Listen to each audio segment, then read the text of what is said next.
أعوذ بالله من الشيطان الرجيم. بسم الله الرحمن الرحيم. تبت يدا أبي لهب وتب ما أغنى عنه ماله وما كسب سيصلى نارا ذات لهب وامرأته حمالة الحطب في جيدها حبل من مسد. صدق اللہ العظیم. محترم حضرات، سامعین کرام، حاضرین مسجد، عزیز نوجوانوں اور بزرگوں اور باوقار ماؤں اور بہنوں، یہ قرآن مقدس کے 30ویں پارے کی سورۃ اللہب کی پاکیزہ، نورانی، مبارک، بعظمت، مطہر آیتیں ہیں. دعا کیجئے رب العزت والجلال ان مقدس آیات کی روشنی میں صحیح اور سچی بات عرض کرنے کی توفیق نصیب فرمائے اور ہم سب کو عمل کرنے کی توفیق عطا فرمائے. اس سورت کا نام لہب بھی ہے اور مسد بھی ہے اور تبت بھی ہے. 3 نام ہیں اس سورت کے. اس کو سورہ تبت بھی کہا جاتا ہے، اس کے شروع میں لفظ تبت آیا ہے، اور اس کو لہب بھی کہا جاتا ہے. اس میں ذکر ہے ذات لہب. اسی طرح اس کا نام مسد بھی ہے، اس کا آخری کلمہ مسد آیا ہے. اور یہ سورۃ پاک بالاتفاق مکیہ ہے، یعنی اس کے مکی ہونے میں کسی مفسر کا اختلاف نہیں ہے. بالاتفاق یہ سورۃ پاک ہجرت کا واقعہ پیش آنے سے پہلے مکۃ المکرمہ ہی میں نازل ہوئی.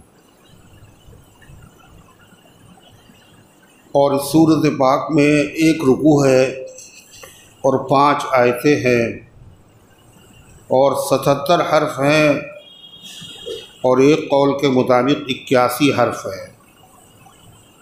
اگر 81 حرف ہوں تو پھر اس کے پڑھنے والے کو 810 نیکیاں ملے گی اور تلاوت کے سننے والے کو 81 نیکیاں ملے گی. قرآن کریم کی صورت میں اور اس سے پہلے والی جو صورت ہے، ان دونوں صورتوں میں ربط اور تعلق کیا؟ پہلی صورت بالکل اخیر میں نازل ہوئی اور یہ صورت بالکل شروع میں نازل ہوئی. دونوں میں آپس میں مناسبت کیا ہے؟ پہلی صورت میں تذکرہ ہے وَرَأَيْتَ النَّاسَ يَدْخُلُونَ فِي دِينِ اللَّهِ أَفْوَاجًا. اے پیغمبر، آپ دیکھیں گے کہ لوگ دین اسلام میں فوج در فوج داخل ہو رہے ہیں، اور ان کے لیے اللہ تعالیٰ نے نصرت اور فتح کا وعدہ فرمایا. اس صورت پاک میں تذکرہ ہے کچھ ایسے بد نصیب ہوں گے جو عمر بھر، زندگی بھر اسلام میں داخل نہیں ہوں گے، اور ان کی تباہی اور بربادی کا تذکرہ ہے. یہ مناسبت ہے دونوں صورتوں میں. چنانچہ اس صورت میں اللہ تعالیٰ نے نام لے کر قرآنی مزاج کے خلاف مذمت اور برائی بیان کی اور برا انجام بیان کیا ابو لہب کا، جبکہ پورے قرآن پاک میں اللہ کے رسول صلی اللہ علیہ وسلم کے مخالفین میں سے کسی کا نام لے کر اللہ تعالیٰ نے مذمت نہیں فرمائی. یہ جس کے بارے میں پوری صورت نازل ہوئی، اس کا نام قرآن میں ذکر کیا گیا، اسی کے نام سے یہ صورت ہے سورہ لہب، یعنی ابو لہب کے بارے میں نازل. اور ابو لہب نبی کریم صلی اللہ علیہ وسلم کا رشتے کا چچا نہیں بلکہ سگا چچا. لوگ ابو جہل کے بارے میں کہتے ہیں کہ حضور پاک صلی اللہ علیہ وسلم کا چچا تھا. یہ بات غلط مشہور ہے. وہ آپ کا چچا نہیں تھا، لیکن ابو لہب واقعی نبی کریم علیہ السلام کا چچا تھا اور قریبی تھا اور سگا چچا تھا۔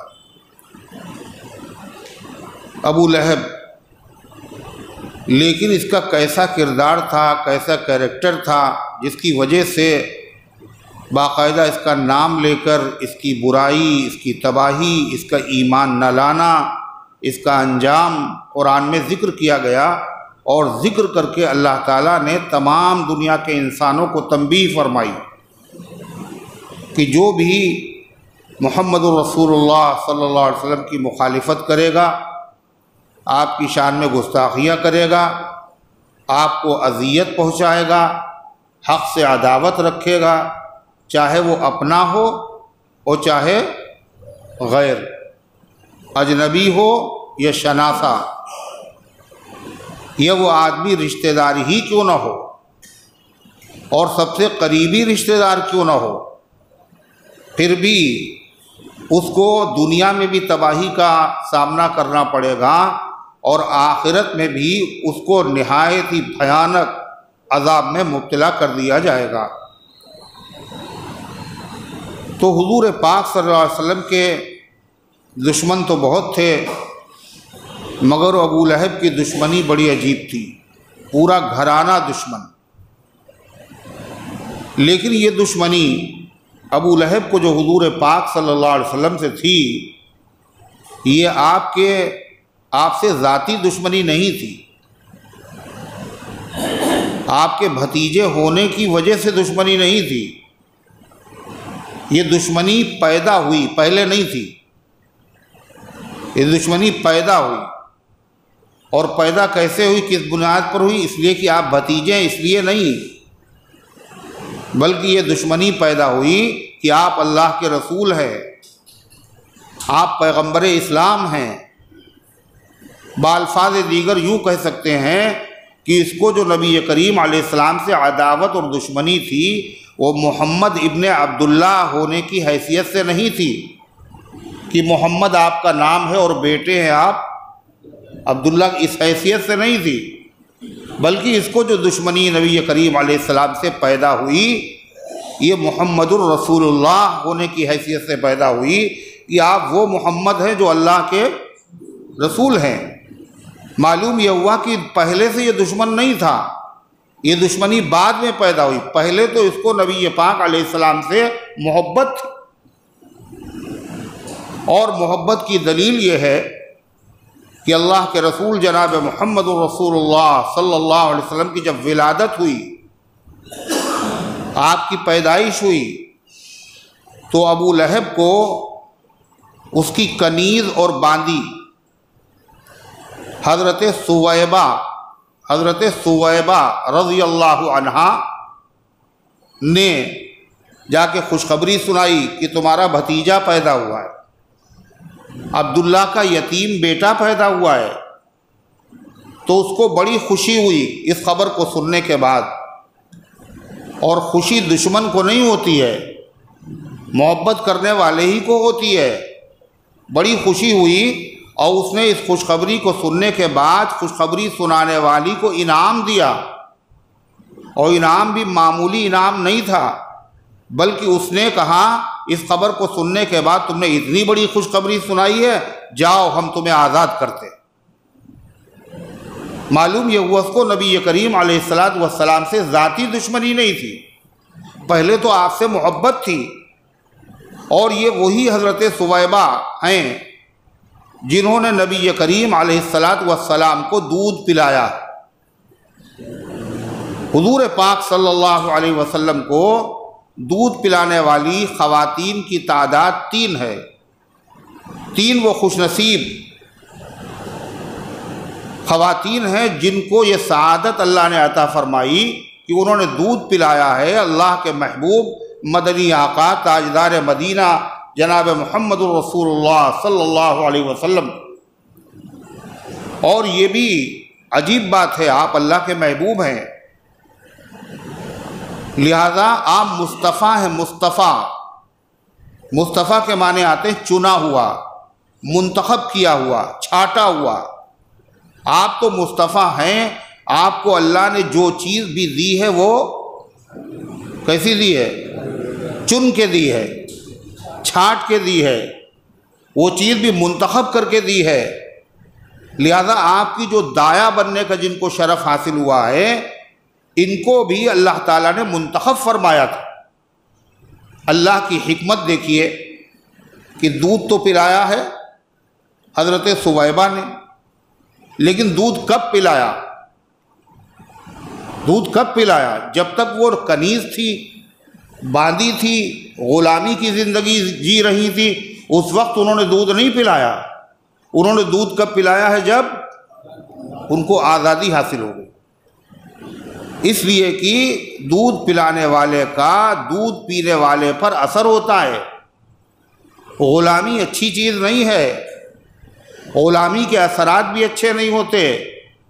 اس لیے پہلے اللہ تعالیٰ نے ان کو آزاد کرایا اور پھر ان کو دایا اور مرضیہ اور دودھ پلانی والی بنایا اپنے محبوب جناب محمد رسول اللہ صلی اللہ علیہ وسلم۔ دودھ کے کتنے اثرات ہوتے ہیں بچے پر۔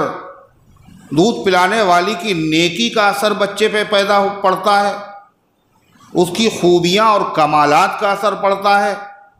اگر اس کے اندر برائی ہے، اس کے اندر گناہ کی ظلمت و تاریکی ہے، تو دودھ کے قطروں کے ساتھ برائی کی نحوست اور اثرات بھی بچے میں منتقل ہوتے ہیں، کمالات بھی منتقل ہوتے ہیں اور برائیاں بھی منتقل ہوتی ہیں۔ حضور پاک صلی اللہ علیہ وسلم کو دودھ پلایا کس نے؟ حضرت حلیمہ سعدیہ نے۔ آپ کو دودھ پلایا کس نے؟ آپ کی والدہ ماجدہ حضرت آمنہ نے۔ سب سے پہلے دودھ آپ کی والدہ نے پلایا 3-4 روز تک۔ ان کا نام ہے آمنہ۔ ان کے نام کے اثرات آپ کے اندر کتنے پیدا ہوئے کہ اللہ نے آپ کو امن پسند بنایا۔ کیسے امن پسند تھے آپ؟ صلح حدیبیہ کے موقع پر دیکھا کیسی ضدیں تھی کہ آپ کے نام کے آگے رسول کاٹ دیا جائے، بسم اللہ الرحمن الرحیم نہ لکھا جائے، مگر جنگ نہ ہو، امن کی خاطر آپ نے ان ظالمانہ شرطوں کو برداشت کیا تھا۔ اسی طریقے سے آپ نے دودھ پیا ہے حضرت حلیمہ سعدیہ کا، لہذا آپ کے اندر حلم کی صفت ابھر کر کے سامنے، حلم، برداشت۔ خود نبی کریم صلی اللہ علیہ وسلم نے اس کا اظہار فرمایا کہ دودھ کا دودھ پینے والے بچے پر اثر ہوتا ہے۔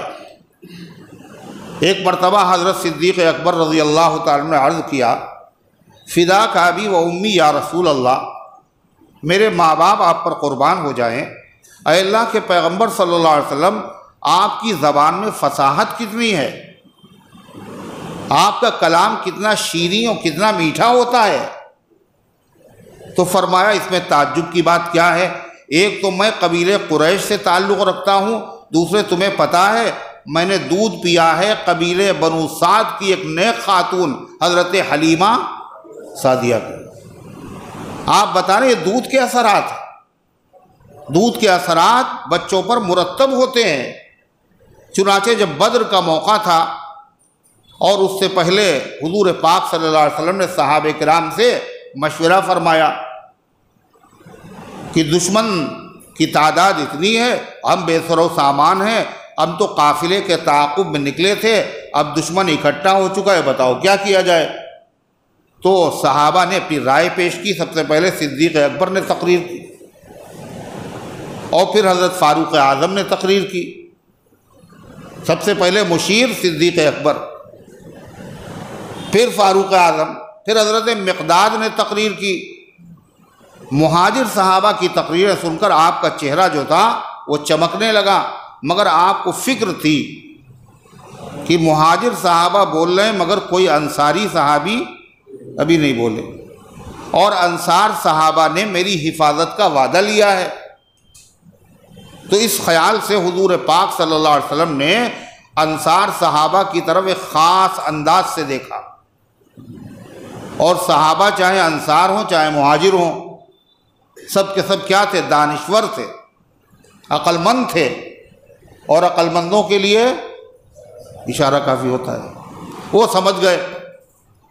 صف انصار کی جانب اٹھی آنکھیں نبوت کی تو سعد ابن معاذ اٹھے، دکھائی شان جرأت کی، ادب سے عرض کی انصار ہیں ہم یا رسول اللہ، غلام سید ابرار ہیں ہم یا رسول اللہ۔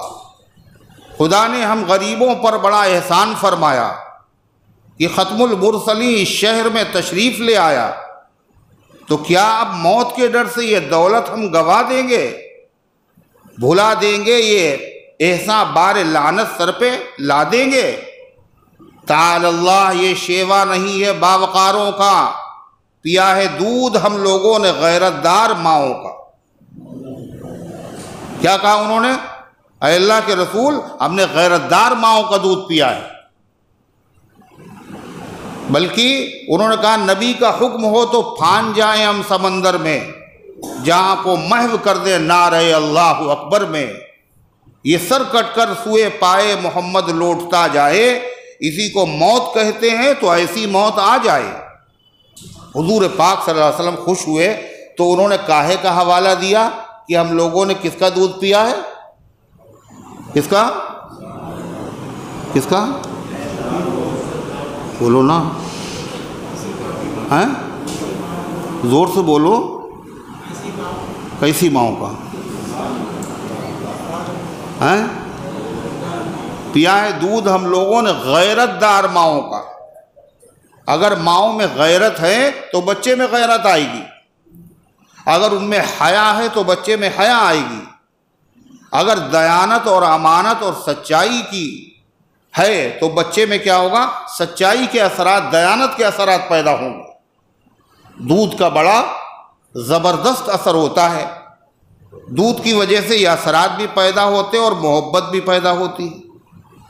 آج کل اولاد میں ماں باپ کی وہ محبت نہیں، اور ماں باپ میں اولاد کی وہ محبت باقی نہیں رہی۔ کیوں؟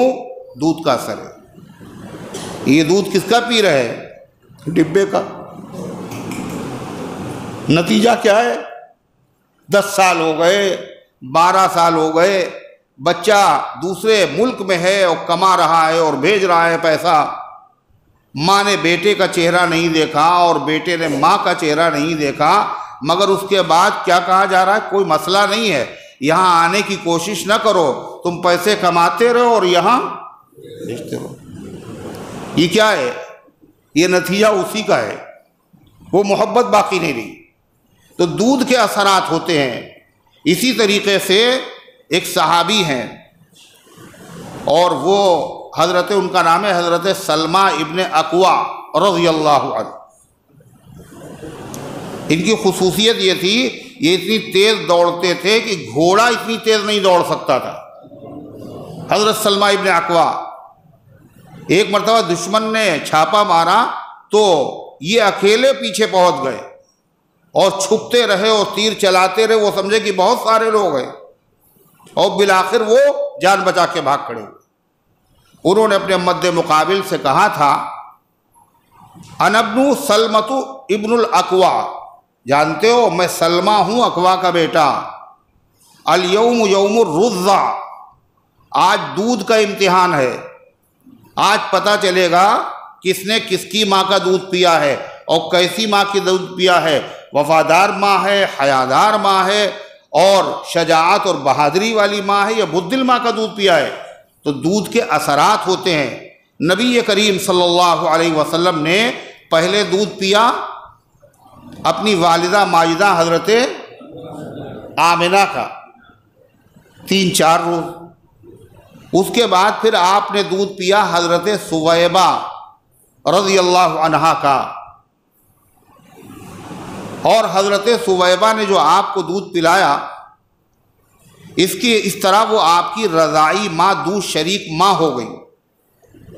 اور آپ سے 3 سال پہلے حضرت سویبہ نے دودھ پلایا آپ کے چچا، شہیدوں کے سردار حضرت حمزہ رضی اللہ عنہ کو۔ معلوم یہ ہوا حضرت حمزہ رضی اللہ عنہ کی عمر میں اور نبی کریم علیہ السلام کی عمر پاک میں زیادہ فرق نہیں تھا۔ سویبہ کا دودھ آپ نے بھی پیا اور سویبہ کا دودھ حضرت حمزہ رضی اللہ عنہ نے پیا۔ حضرت حمزہ رضی اللہ عنہ آپ کے چچا بھی ہیں اور آپ کے رضاعی یعنی دودھ شریک بھائی بھی ہیں، اور دودھ سے وہ رشتے حرام ہو جاتے ہیں جو نسب کی بنیاد پر حرام ہوتے ہیں۔ نسب کی بنیاد پر جن عورتوں سے نکاح، جن مردوں اور عورتوں کا آپس میں نکاح نہیں ہو سکتا، دودھ کے رشتے سے بھی ان کا آپس میں نکاح نہیں ہو سکتا۔ حدیث میں یحرم من الرضاع ما یحرم من النسب، رضاعت دودھ کی وجہ سے وہ رشتے حرام ہو جاتے ہیں جو نسب کی بنیاد پر حرام ہوتے ہیں، جیسے سگی ماں حرام ہے، اس سے نکاح نہیں ہو سکتا، ایسے دودھ پلانے والی ماں اس سے بھی نکاح نہیں ہو سکتا۔ اسی طریقے سے بہن، سگی بہن نکاح نہیں ہو سکتا، دودھ شریک بہن اس سے بھی نکاح نہیں ہو سکتا۔ اسی طریقے سے بھتیجی، سگی بھتیجی سے نکاح چچا کا نہیں ہو سکتا ہے۔ دودھ شریک بھتیجی ہے یعنی دودھ شریک بھائی کی اگر بیٹی ہے اس سے بھی نکاح نہیں ہو سکتا۔ تو حضرت حمزہ رضی اللہ عنہ کون ہوئے؟ حضور پاک علیہ السلام کے دودھ شریک بھائی۔ تو حضرت حمزہ رضی اللہ عنہ کی جو بیٹی ہیں وہ آپ کی کون ہوئی؟ دودھ شریک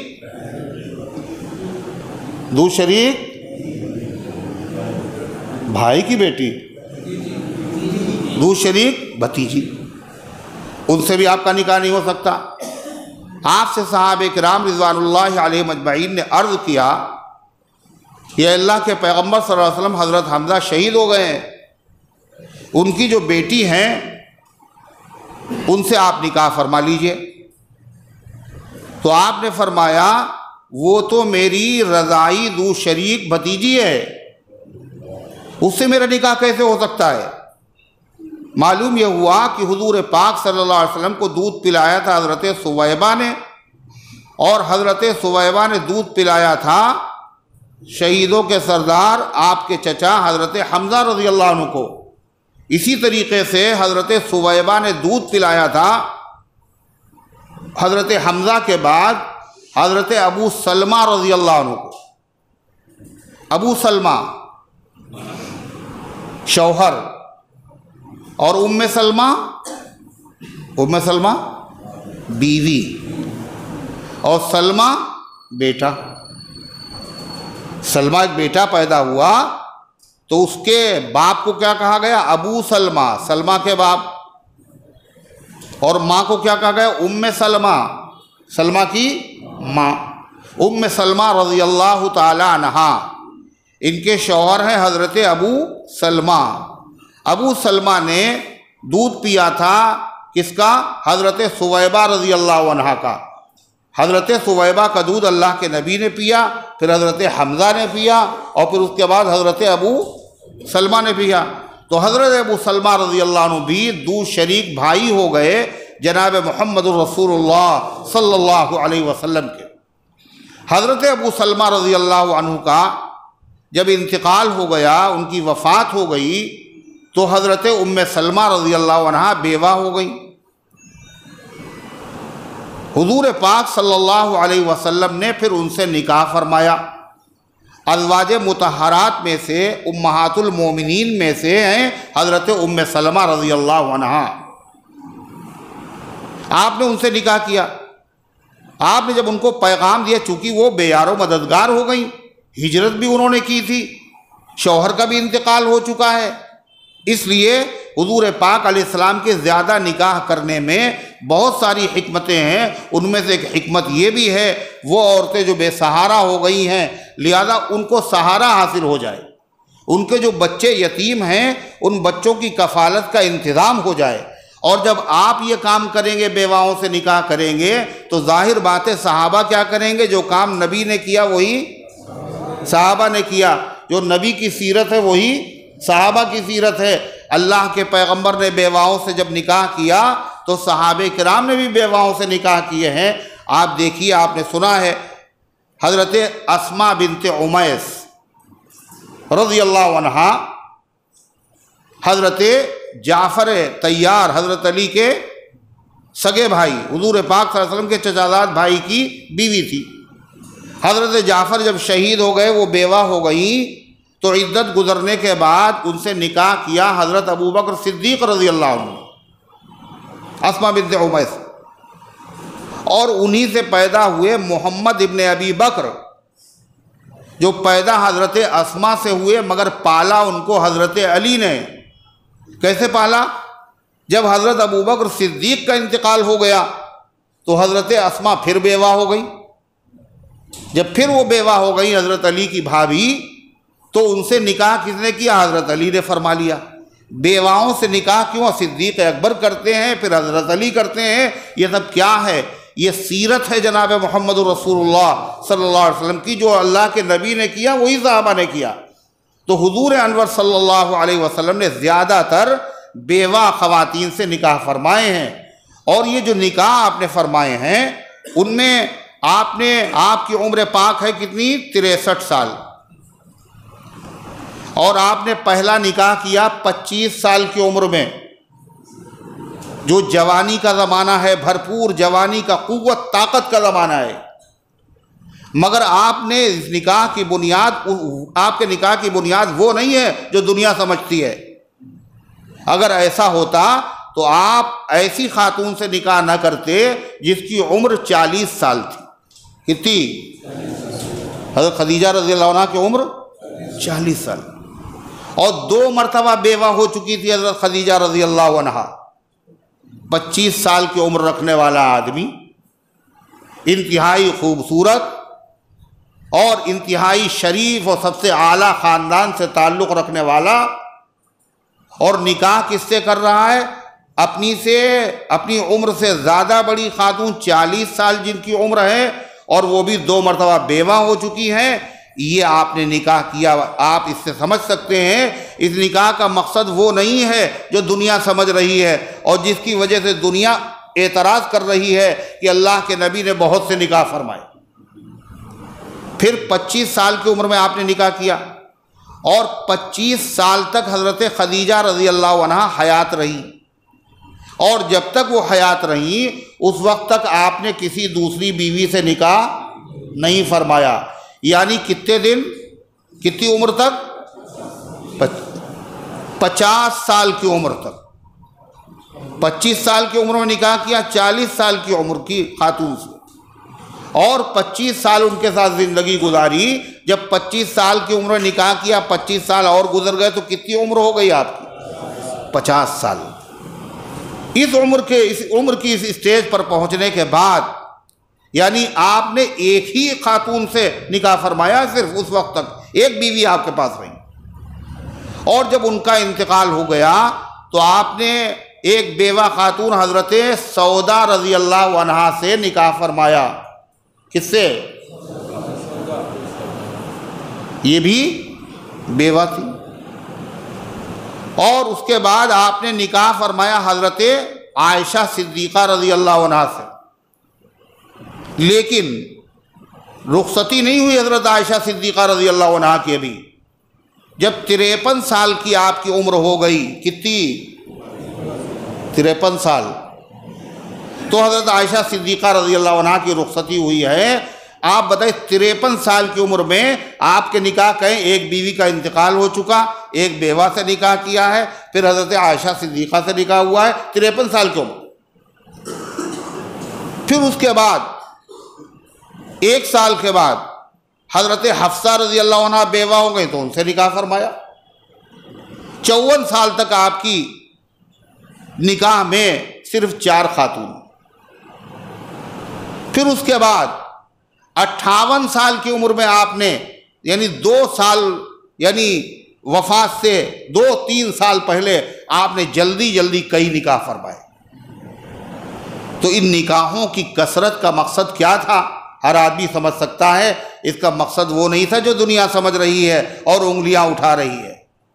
بلکہ آپ کے بہت سارے مقاصد تھے، ان میں سے ایک مقصد یہ تھا بیوہ عورتوں سے نکاح کرنے کا رواج بنے، یتیم بچوں کی کفالت کے لیے لوگ کھڑے ہو جائیں۔ جو مختلف قبیلوں میں نفرت ہے، اگر ان سے نکاح ہو جائے گا تو نکاح کی وجہ سے وہ نفرتیں ختم ہو جائیں گی اور اسلام کے پھیلنے میں مدد ملے گی۔ اور سب سے بڑی حکمت یہ تھی کہ نبی کریم علیہ الصلاۃ والسلام کی زندگی دو طرح کی، ایک جلوت کی زندگی اور ایک خلوت کی زندگی، ایک گھر کی زندگی اور ایک باہر کی زندگی۔ آپ کی مبارک زندگی جو باہر کی ہے یہ بھی دین ہے، اور آپ کے اندرون خانہ جو گھر میں آپ کرتے ہیں یہ کیا ہے؟ یہ بھی دین ہے۔ آپ کی باہر کی جو زندگی ہے، ایک ایک ادا کو امت کے سامنے نقل کرنے والے اور پیش کرنے والے حضرات صحابہ کرام کی بہت بڑی تعداد موجود ہے، 1,24,000 صحابہ۔ اسی طرح نبی کے جو گھر کی زندگی ہے یہ بھی دین ہے، اس پر عمل کیسے کیا جائے، اس کو بھی نقل کرنے والی ایک خاتون نہیں بلکہ ایک جماعت ہونا چاہیے۔ بہت سارے مسائل ایسے ہیں جو عورتوں سے متعلق ہیں اور عورتیں مردوں سے پوچھتے ہوئے شرم محسوس کرتی ہیں، لہذا وہ مسائل دین کے عورتیں ہی سمجھا سکتی ہیں۔ لہذا خواتین باقاعدہ ام المومنین حضرت عائشہ صدیقہ طاہرہ رضی اللہ عنہا کی خدمت میں آتی تھی اور مسائل کو پوچھتی تھی، اور تشفی بخش جواب ان کو ملا کرتا تھا۔ 2210 حدیثیں امت کو حضرت عائشہ صدیقہ رضی اللہ عنہا سے حاصل ہوئی ہیں، اور انہوں نے حضور پاک صلی اللہ علیہ وسلم کی ساتھ 18 سال زندگی کے گزارے ہیں، باقی زندگی امت کی خدمت ہی آپ بعد میں کرتی رہی ہیں، اور 200 صحابہ آپ کے شاگرد تھے۔ کتنے؟ حضرت ام سلمہ رضی اللہ عنہا کی 368 حدیثیں امت کو ان سے ملی ہیں، یہ ام المومنین ہیں، اور اتنے فتوے انہوں نے دیے ہیں، اگر وہ جمع کیے جائیں تو ایک بہت بڑی کتاب تیار ہو جائے۔ تو نبی کریم صلی اللہ علیہ وسلم کے ان بیواؤں سے نکاح کرنے کا مقصد کیا تھا؟ سہارا دینا، اور ساتھ ساتھ صحابہ کو ترغیب دینا، شوق دلانا، تاکہ امت میں بے سہارا عورتیں نہ رہیں، ان کی کفالت کا انتظام ہو جائے۔ چنانچہ اس کے اثرات ہوئے۔ تو حضرت ابو سلمہ رضی اللہ عنہ کے انتقال کے بعد حضرت ام سلمہ رضی اللہ عنہ کیا ہو گئیں؟ بیوہ ہو گئیں، ہجرت بھی کر چکی ہیں، بچے بھی ہیں ان کے دو، ایک سلمہ اور ایک درہ۔ سلمہ بیٹے کا نام ہے اور درہ بیٹی کا نام ہے۔ جب آپ نے پیغام دیا تو انہوں نے کہا، اے اللہ کے رسول، میں تو بچوں والی خاتون ہوں۔ آپ نے فرمایا وہ بچے تمہارے بچے میرے بچے ہیں، میں ان کی پرورش کروں۔ نکاح ہو جانے کے بعد ان بچوں کی پرورش آپ نے کی ہے۔ دوسری شوہر سے جو بچے ہوتے ہیں، دوبارہ جب نکاح ہوتا ہے، جب دوسرا شوہر ان کی پرورش کرتا ہے تو ان کو کہا جاتا ربیب۔ ربیب کے معنی پرورش کیے ہوئے، پالے ہوئے۔ حضور پاک صلی اللہ علیہ وسلم نے ان دو بچوں کی پرورش کی ہے، ایک سلمہ کی اور ایک حضرت درہ کی۔ سلمہ ام سلمہ رضی اللہ عنہ کے بیٹے، رضی اللہ عنہ کے بیٹے، اور درہ ان کی بیٹی ہیں۔ حضور پاک صلی اللہ علیہ وسلم جب ان کی پرورش کی، خالی پرورش تھوڑی کی آپ نے، ان کو تعلیم بھی دی، ان کو تربیت بھی دی، ان کو سلیقے سکھائے۔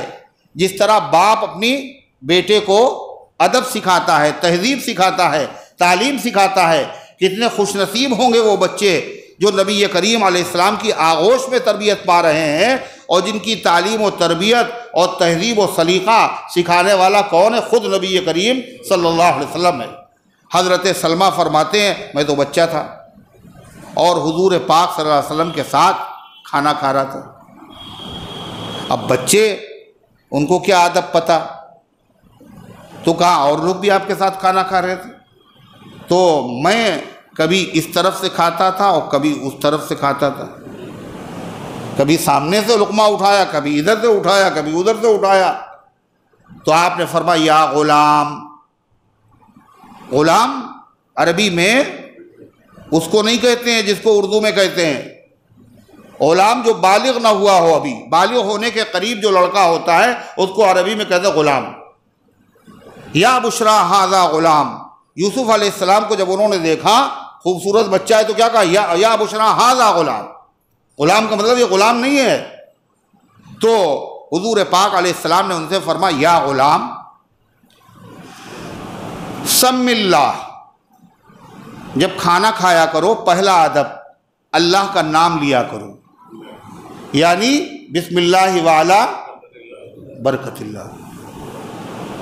اور اگر اتفاق سے بھول جائے تو کیا کرے؟ ہر مسئلے کا حل ہے، کوئی بھی مسئلہ ایسا نہیں ہے نبی نے جس کو سلجھایا نہیں ہے۔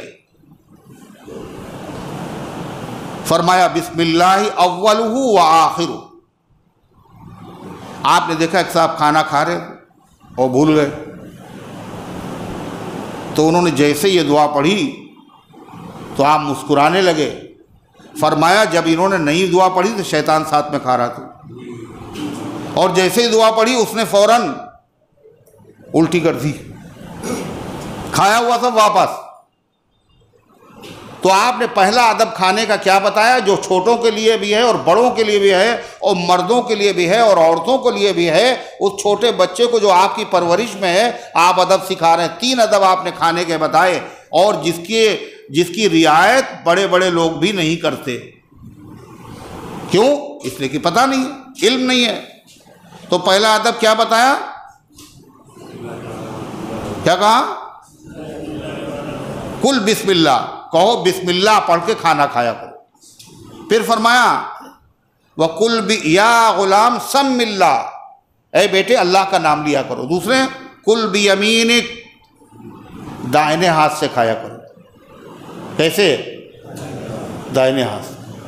بہت سارے ماں باپ رعایت نہیں کرتے، نظر نہیں ڈالتے، توجہ نہیں دیتے، وہ بچے بائیں ہاتھ سے کھاتے ہیں، ٹوکتے نہیں، تعلیم نہیں دیتے، بڑے ہونے کے بعد بھی وہ بائیں ہاتھی سے کھاتے بھی رہتے ہیں اور لکھتے بھی رہتے ہیں، ہر کام الٹے ہاتھ سے کر رہے۔ یہ کیا ہے؟ یہ سنت کے مطابق نہیں، یہ خلاف سنت ہے۔ اس کا اہتمام ہونا چاہیے، داہنے ہاتھ سے کھانا کھائے۔ اگر بچہ ہے اور وہ بائیں ہاتھ سے کھا رہا ہے تو اس کو ٹوکنا چاہیے، اس کو پیار سے تنبیہ کرنا چاہیے، سمجھانا چاہیے۔ اور اگر بڑا کھا رہا ہو تو اس کو نہیں سمجھانا چاہیے، اس کو بھی سمجھانا چاہیے۔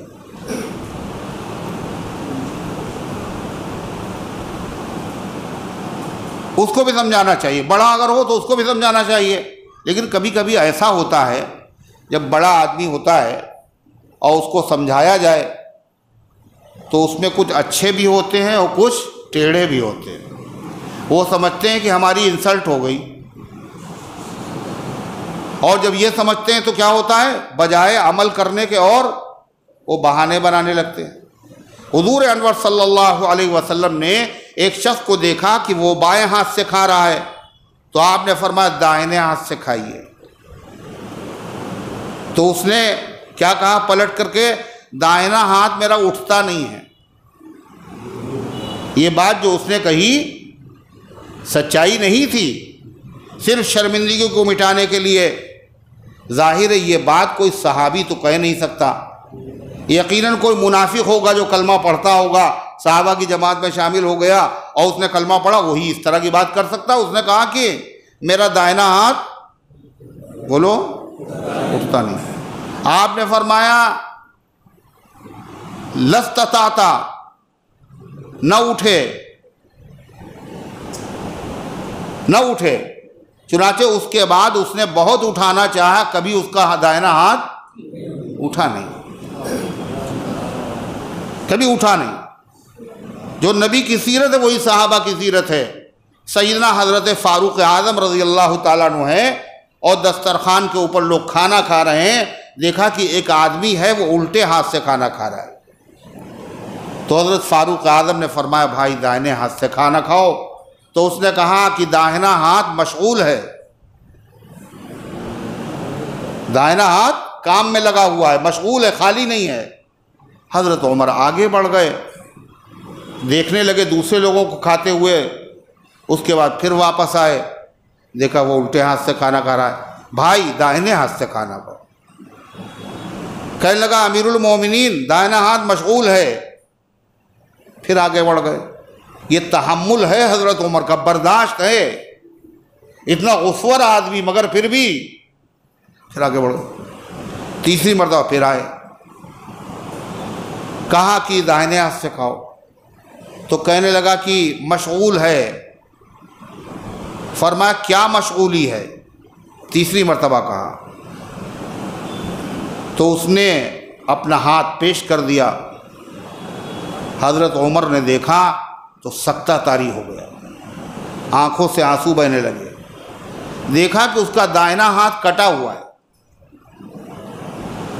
دائنا ہاتھ کٹا ہوا اس لیے مجبوری میں وہ بائیں ہاتھ سے کھا رہا ہے، اور یہ نہیں بتا رہا کہ میرا دائنا ہاتھ کٹا ہوا ہے۔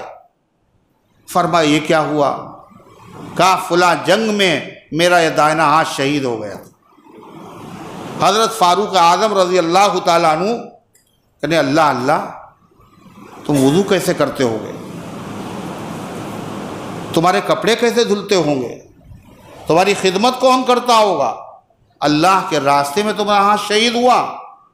اور اس کے بعد تھیلی نکالی اور کہا یہ لو 1000 دراہم۔ اس کے بعد پھر دوسری تھیلی نکالی، یہ لو 1000 دراہم۔ پھر کہا وہ کہاں ہے؟ پھر ایک تھیلی دی 1000 دراہم، وہ چلا گیا۔ کہا وہ کہاں ہے؟ لوگوں نے کہا حضرت وہ شرم کے مارے چلا گیا۔ فرمایا اگر وہ نہ جاتا تو میں نکالتا رہتا اور دیتا رہتا، اس لیے کہ اس نے بڑی قربانی پیش کی ہے، اپنے ہاتھ کو اللہ کے راستے میں کٹوا دیا۔ حضرت فاروق اعظم نے ایک اونٹ بھی دیا، ایک غلام بھی دیا، اور بہت سارا سامان بھی اس کے ساتھ رخصت کیا، اور کہا جب کبھی تمہیں ضرورت ہو تم آ جانا۔ حضرت عمر کیا تھے؟ جیسے ایک باپ ہوتا ہے اپنے بیٹے کے لیے، پوری امت کے لیے ایک باپ کی حیثیت رکھتے تھے۔ تو حضرت معلوم یہ ہوا کہ دائنے ہاتھ سے کھانا کھانا یہ ادب ہے، اور کوئی آدمی اگر ایسا کرے تو اس کو ادب سکھانا چاہیے۔ حضور پاک صلی اللہ علیہ وسلم نے یہ ادب کس کو سکھایا تھا؟ ارے کس کو سکھایا سب سے پہلے؟ سب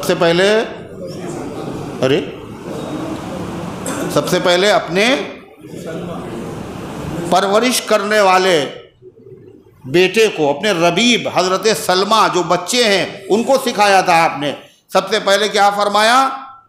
بسم اللہ، سم اللہ، بیٹے بسم اللہ پڑھ کے کھایا کرو۔ دوسرا ادب کیا سکھایا؟ کل بیمینک، دائنے ہاتھ سے کھایا کرو۔ تیسرا ادب کیا سکھایا؟ وَقُلْ مِمَّا يَلِيكَ، اور اپنے سامنے سے کھایا کرو۔ 3 ادب ہوئے، بسم اللہ پڑھ کے، دائنے ہاتھ سے، اور سامنے سے۔ اب یہ پتھر کی لکیر ہے، بچہ ہے، اور بچوں کا معاملہ کیا ہوتا ہے؟ ان کے دل بالکل سادے ہوتے ہیں، جیسا سادہ ورق، اس کے اوپر جو لکھ دیا گیا وہ مضبوط پختہ ہوتا ہے۔ پتھر کی لکیر کھنچ گئی مٹے گی نہیں۔ سبق یاد ہو گئے حضور کا دیا ہوا۔ اللہ کے نبی نے دیکھا ایک مرتبہ کھجوریں رکھی ہوئی ہیں کئی طرح کی، پکی بھی ہیں، کچی بھی ہیں، اور ان میں سے عجوا بھی ہیں، اور دوسری مختلف قسم کی کھجوریں ہیں، اور اب وہ حضرت سلمہ بیٹھے ہوئے ہیں، کھا رہے ہیں کھجوریں، مگر وہ سامنے جو ان کے ٹوکری اسی میں سے کھا رہے ہیں۔ کیوں؟ حضور نے کیا کہا تھا؟ کیا کہا تھا؟ سامنے سے کھانا۔ تو آپ نے فرمایا سلمہ جب ایک قسم کا کھانا ہو تو سامنے سے کھانا، اگر مختلف طرح کی چیزیں ہوں تو دوسری طرف سے بھی اٹھا کے کھا سکتے ہو۔ یہ ادب سکھانے کا طریقہ ہے جناب محمد رسول اللہ صلی اللہ علیہ وسلم کا۔ تو حضور پاک صلی اللہ علیہ وسلم جو ام سلمہ سے نکاح کر لیا تو پرورش میں 2 بچے آئے ہیں، ایک سلمہ ہے اور ایک درہ۔ درہ کے معنی ہیں موتی، یہ بچی کا نام ہے درہ بنت ابو سلمہ۔ تو حضرت بخاری شریف کی روایت ہے، حضرت ام حبیبہ رضی اللہ تعالیٰ عنہ جو ام المومنین ہیں، انہوں نے عرض کیا اے اللہ کے رسول صلی اللہ علیہ وسلم آپ درہ سے نکاح کر لیجئے۔ تو آپ نے فرمایا ام حبیبہ درہ تو میرے دو شریک بھائی کی بیٹی ہے یعنی میری دودھ شریک بھتیجی ہے، میں اس سے کیسے نکاح کر سکتا ہوں؟ تو معلوم یہ ہوا کہ نکاح دودھ پلایا تھا نبی کریم علیہ السلام کو پہلے کس نے؟ حضرت آمنہ نے، اور پھر کس نے پلایا؟ حضرت ثویبہ رضی اللہ عنہا نے، اور انہوں نے دودھ پلایا حضور پاک صلی اللہ علیہ وسلم کو، اور دودھ پلایا حضرت حمزہ کو، اور انہوں نے دودھ پلایا حضرت ابو سلمہ رضی اللہ تعالیٰ عنہ کو، اور حضور پاک صلی اللہ علیہ وسلم کو تیسری جو خاتون ہے جنہوں نے دودھ پلایا وہ حضرت حلیمہ سعدیہ ہے۔ غرضے کی حضور پاک صلی اللہ علیہ وسلم نے ان کو حضور صلی اللہ علیہ وسلم کا دودھ پلا، اور کب پیا؟ جب ان کو آزاد کر دیا گیا۔ اس کے بعد چونکہ وہ دودھ شریک ماں ہے، اللہ کے نبی نے کہا بھی ہے زبان سے، اور صرف کہا نہیں عمل کر کے دکھایا ہے کہ ماں کا احترام کرو، ماں کے ساتھ اچھا سلوک کرو، چاہے سگی ماں ہو اور چاہے سوتیلی ماں ہو، اور چاہے اسی میں دیکھ لو کیا ہو رہا ہے، چاہے دودھ پلانے والی ماں ہو جس سے کوئی رشتہ نہیں تھا، دودھ پلایا وہ تو دایا ہے، مگر دودھ تو اس نے پلایا ہے، وہ احترام کی مستحق ہے۔ حضرت خدیجہ رضی اللہ عنہا کے وہاں حضرت ثویبہ جب آپ بڑے ہو گئے، آپ کا نکاح ہو گیا حضرت خدیجہ رضی اللہ عنہا سے، تو وہ دودھ پلانے والی حضرت ثویبہ کبھی کبھی آتی تھی تو نبی کریم علیہ السلام ان کا بڑا اکرام کرتے تھے، کیوں؟ انہوں نے مجھے دودھ پلایا۔ اور حضور پاک صلی اللہ علیہ وسلم جب مکے سے مدینے ہجرت کر گئے، جب بھی آپ کو خیال ہے کس کا؟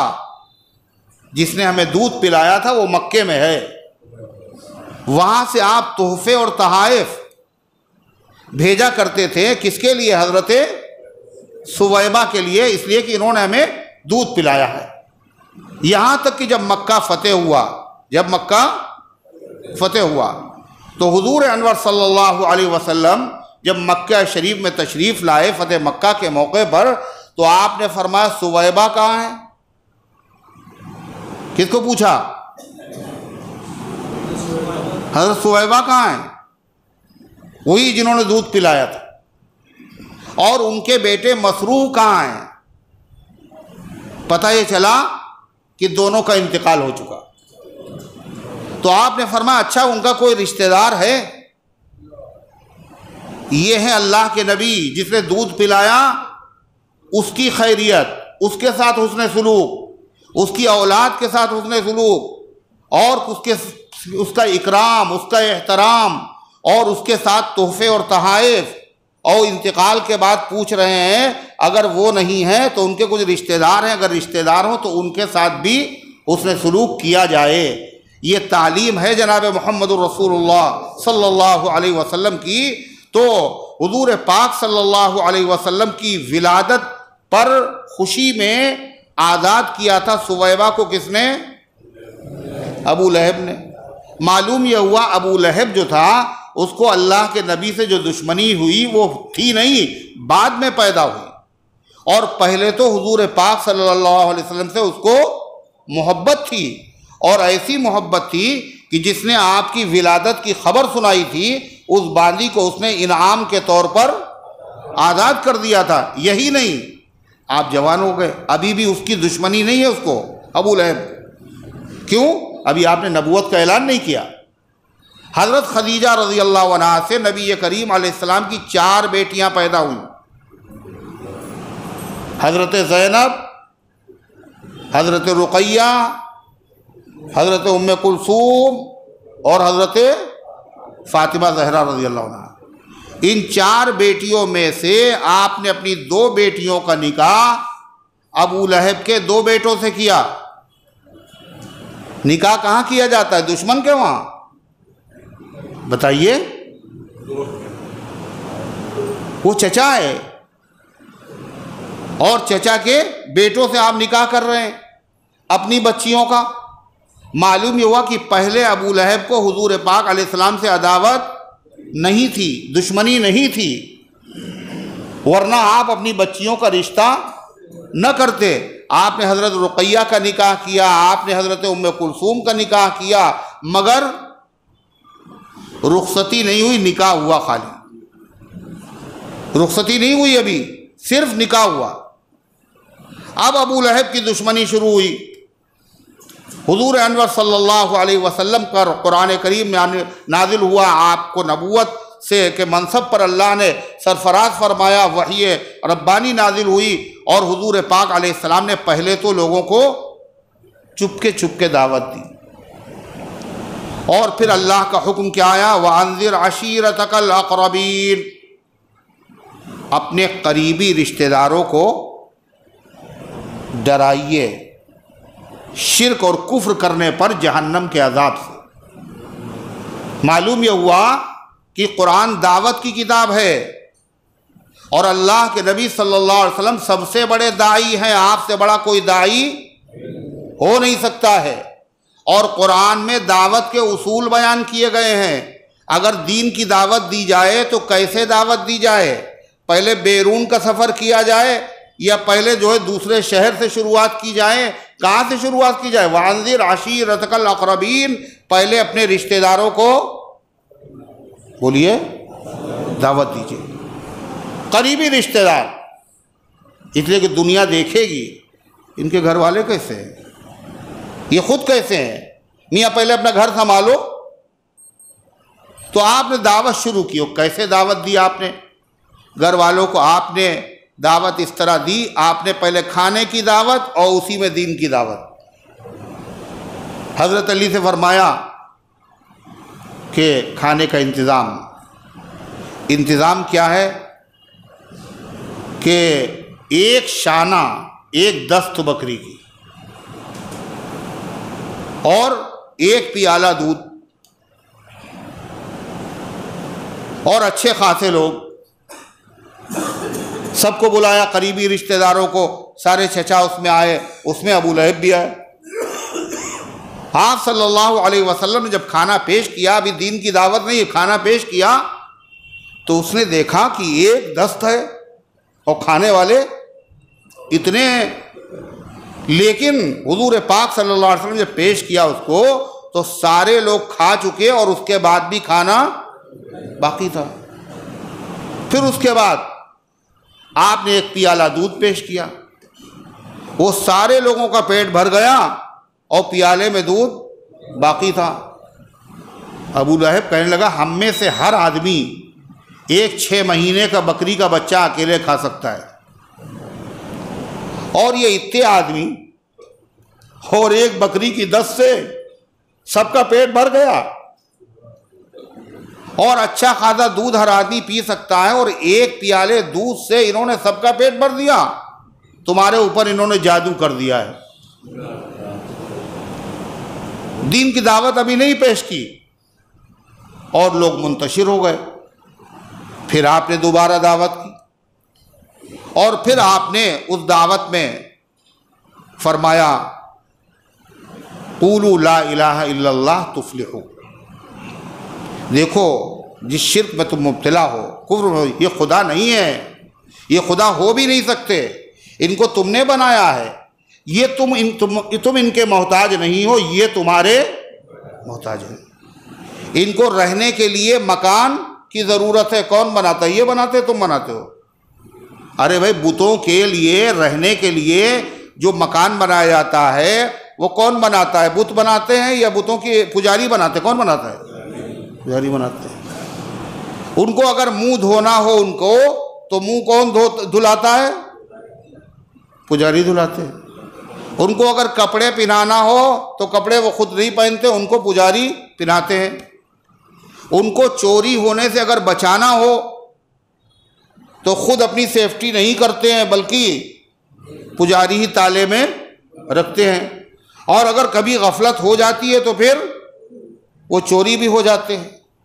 جو خود اپنی حفاظت نہ کر سکے وہ تمہاری حفاظت کیا کریں گے؟ جو خود کھا نہ پائیں وہ تمہیں کیا کھلائیں گے؟ جو اتنے مجبور و بے بس ہوں، کھانا تو کجا، عاجز مخلوق اگر مکھی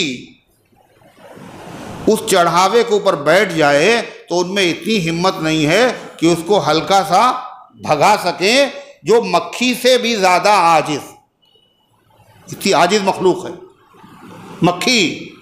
جو اس سے بھی زیادہ عاجز ہوں، اور ان کو آدمی انسان جو اشرف المخلوق ہے یہ ان کے آگے سجدے میں گر جائے اور ان سے ڈرنے لگے اور ان سے مرادیں مانگنے لگے۔ تم نے اپنی اوقات کو، اپنی حقیقت کو نہیں پہچانا، ان کی حقیقت کو نہیں پہچانا، اس حماقت میں کب تک مبتلا رہو گے؟ آپ نے فرمایا کہ اگر تم یہ کلمہ پڑھو، ایک اللہ کی عبادت کرو، بس یہیں سے دشمنی شروع ہو گئی۔ حضور انور صلی اللہ علیہ وسلم کو حکم ہوا، فاصدع بما تؤمر، اے پیغمبر جس چیز کا آپ کو حکم دیا گیا ہے آپ اسے کھول کھول کر کے سنائیے۔ تو آپ نے بلایا، کس کو بلایا؟ اپنے رشتہ داروں کو، قریبی رشتہ دار بھی اور دور کے رشتہ دار بھی۔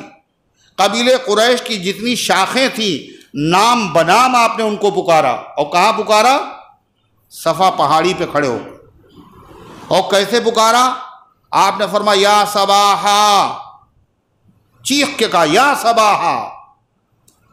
اور عربوں کا معاملہ یہ تھا جب کوئی خطرے کی گھنٹی ہوتی تھی تو ایک آدمی چیخ کے کہتا یا صباحا، تو پورے عرب میں کھلبلی مچ جاتی تھی اور سارے لوگ ایک دم سے دوڑ پڑتے تھے، اور آپ نے سب کو بلایا، جتنے لوگ تھے وہ سب کے سب دوڑے چلے آئے، اور جو نہیں آ سکا اس نے اپنی جگہ پر کسی کو بھیج دیا۔ جب وہ صفا پہاڑی کے دامن میں سب اکٹھا ہو گئے تو آپ نے پہلے ان سے اقرار کرایا۔ آپ نے فرمایا کہ دیکھو میں بلندی پہ کھڑا ہوا ہوں اور تم نیچے زمین پہ کھڑے ہو، میں پہاڑ کے اس طرف بھی دیکھ رہا ہوں، اس طرف بھی دیکھ رہا ہوں۔ اگر میں تم سے یہ بتاؤں اس پہاڑ کے دوسری طرف ایک بہت بڑا لشکر پڑا ہوا ہے دشمن کا، اور جو موقع پاتے ہی تمہارے اوپر حملہ آور ہونا چاہتا ہے، تو اس خبر میں تم مجھے سچا سمجھو گے یا جھوٹا؟ تو مجمع میں ایک ہی آواز تھی، کوئی دوسری آواز نہیں تھی۔ ما جربناک کذبا جربناک مرارا الا وجدنا صادقا، ہم نے آپ پر جھوٹ کا تو تجربہ ہی نہیں کیا، ہم نے بار بار آپ کو آزمایا ہے، ہم نے ہمیشہ آپ کو سچا پایا ہے، آپ جو بات کہیں گے ہم مانیں گے۔ آپ نے فرمایا یہ دنیا کا لشکر نہیں بلکہ جہنم کا عذاب، خوفناک عذاب تمہارے اوپر پڑنے والا ہے، اور اس میں تم مبتلا ہونے والے ہو، اور اس سے بچنے کا ایک ہی طریقہ ہے، جو تمہارا مالک ہے، جو خالق ہے، جس نے تمہیں پیدا کیا ہے، جس نے سانسیں دی ہیں، اور جس کے تم سب محتاج ہیں، جس کے جو کسی کا محتاج نہیں ہے، تم اس کو پہچانو، اسی کی خدائی کے قائل ہو جاؤ، میری رسالت کا اقرار کرو اور اللہ کے فرمان پہ عمل کرو، جو قرآن نازل ہو رہا ہے اس کو مانو، یہ آپ نے فرمایا۔ تو سارے لوگ تو خاموش رہے، لیکن سب سے پہلے مخالفت کے اندر جو شخص کھڑا ہوا وہ کون تھا؟ کوئی اور نہیں تھا، آپ کا یہی سگا چچا تھا ابو لہب۔ اور اس نے کیا کہا؟ تبا لک یا محمد لہذا جمعتنا، اے محمد تم برباد ہو جاؤ، کیا اسی لیے ہمیں اکٹھا کیا تھا؟ تم نے ہمارا وقت برباد کیا۔ ایک روایت میں ہے اس نے ایک پتھر اٹھایا اور آپ کی طرف پھینکا اور یہ جملہ بھی کہا، اتنا سخت جملہ تھا، حضور پاک صلی اللہ علیہ وسلم نے تو برداشت کیا اس کو، مگر آپ محبوب کس کے ہیں؟ اللہ کے ہیں، اور محبوب کی توہین برداشت نہیں کی جاتی۔ آپ تو اللہ کے محبوب، جس کو ہر طرح کی قدرت حاصل ہے، جو دنیا میں لوگ محبت کرتے ہیں اور جھوٹی محبت ہوتی ہے، جو عاشق مجازی ہوتے ہیں، وہ بھی اپنے محبوب کی توہین برداشت نہیں کرتے۔ بادشاہ نے سنا کہ پورے شہر میں چرچا ہے لیلا اور مجنوں کی محبت کا، تو کہا اتنا ہنگامہ ہے، ذرا ہم بھی تو دیکھیں کہاں ہے لیلا، اسے حاضر کیا جائے۔ لیلا لیل سے بنا ہے، اور لیل کے معنی رات کے ہیں، اور رات بالکل روشن ہوتی ہے نا، سفید ہوتی ہے رات، کیسی ہوتی؟ بالکل کالی، تو اس کا کلر انتہائی کالا تھا، اس لیے اس کو لیلا کہا گیا۔ تو بادشاہ سلامت نے اس کو دیکھا اور دیکھنے کے بعد کہا یہی وہ لیلا ہے جس کے اوپر تم مر بیٹھے ہو اور اتنا ہنگامہ برپا ہے؟ مجنوں نے دیکھا کہ میرے محبوب کی توہین ہو رہی ہے، تو بادشاہ کی آنکھوں میں آنکھیں ڈال کے کہا کہ لیلا کو دیکھنے کے لیے مجنوں کی آنکھ چاہیے، لیلا کو دیکھنے کے لیے ہر آدمی نہیں سمجھ پائے گا، اس کے لیے مجنوں کی آنکھ چاہیے۔ تو واقعہ یہ، اور اللہ کے نبی صلی اللہ علیہ وسلم کس کے محبوب ہیں؟ اللہ کے محبوب، لہذا آپ تو خاموش رہے، لیکن اللہ تبارک و تعالیٰ کی غیرت کو جلال آیا اور رب العزت والجلال نے ابو لہب کی اس بات کا جواب دیا، اور جواب میں قرآن کریم کی یہ صورت نازل فرمائی۔ اور کیا کہا اللہ تعالیٰ نے؟ اس نے کہا تھا دونوں ہاتھ ٹوٹ جائیں، تبت یدا ابی لہب وتب،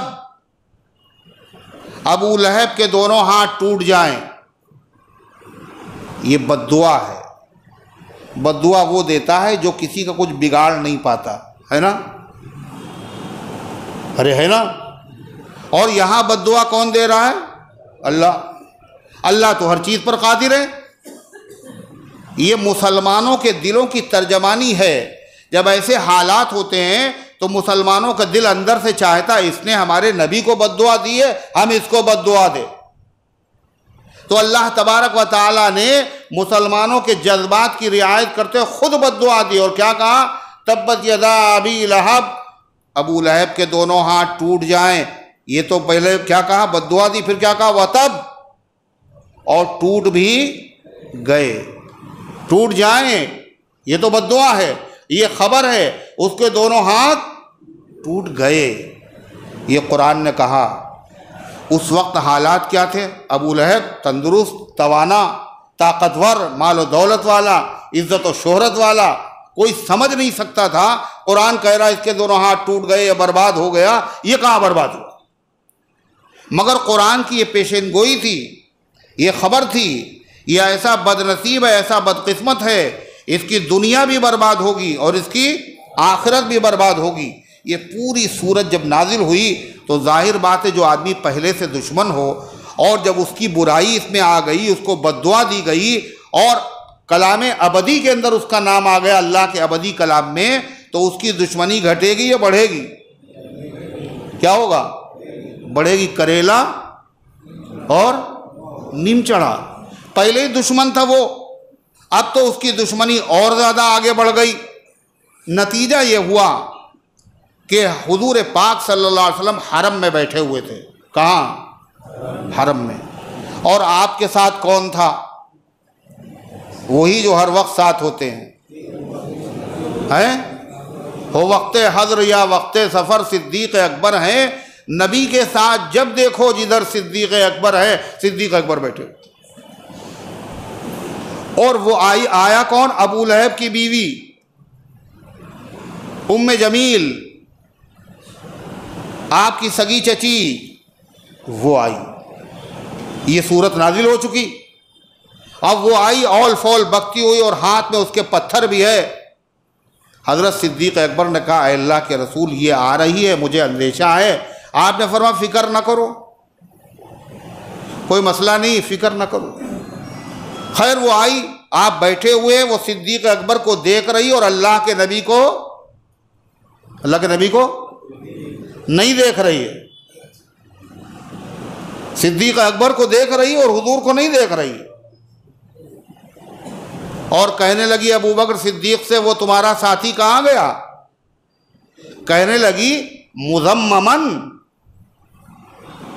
ابینا، آپ کا نام محمد ہے تو اس نے کیا کیا؟ آپ کے نام کو بگاڑا۔ سب سے پہلے محمد کے معنی ہیں جس کی خوب تعریف کی جائے، خوب تعریف کی جائے، اور واقعی آپ کا نام کیسا ہے؟ اسم با مسمہ ہے۔ جتنی تعریف آپ کی گئی اور کی جا رہی ہے اور کی جائے گی، اتنی تعریف نہ کسی کی ہوئی اور نہ ہوتی ہے اور نہ ہوگی۔ آسمانوں پر، زمینوں پر، فضاؤں میں، ہواؤں میں، فرشتے، انسان، سب کے سب آپ کی تعریف میں رطب اللسان ہیں۔ پرندے بھی اور درندے بھی، اور حتیٰ کہ کیڑے اور مکوڑے بھی، اور یہاں تک کہ پتھر کے سنگریزے بھی، سبھی تو تعریف کر رہے ہیں آپ۔ مگر جب کیا ہوتا ہے، آدمی کے جب بس نہیں چلتا ہے کسی پہ تو وہ کیا کرتا ہے؟ منہ چڑھاتا ہے نا، لگے اب گالیاں دینے لگے اب منہ چڑھانے، دیتے دیتے گالیاں صاحب. پہلے تو گالیاں دے رہے تھے، اب کیا کرنے لگے؟ منہ بھی چڑھانے لگے اب منہ چڑھانے، دیتے دیتے گالیاں صاحب. اور زبان بگڑی تو بگڑی تھی، لیجے دہن بگڑا. زبان تو پہلے ہی خراب تھی، منہ بھی خراب ہو گیا. تو کیا کرے؟ مذممن ابینا. مذمم کہاں ہے؟ میں نے اس کا انکار کر دیا، میں اس کو نہیں مانتی. بجائے محمد کے اپنا دل خوش کرنے کے لیے آپ کو مذمم کہہ رہی. اللہ کے نبی صلی اللہ علیہ وسلم نے کیا فرمایا؟ ایسے موقع پر آدمی کیا ہوتا ہے، اس کو فوراً غصہ آ جاتا ہے. اس نے ہمارا نام چڑھا، اچھا ہم اس کے باپ کا نام چڑھائیں گے. مگر یہ عقل مندی نہیں ہے، یہ عقل مندی ہے ہی نہیں. کسی کو برا کہنا یہ عقل مندی ہے ہی نہیں. یہ کون سی علامت ہے؟ حضرت علی سے پوچھیے.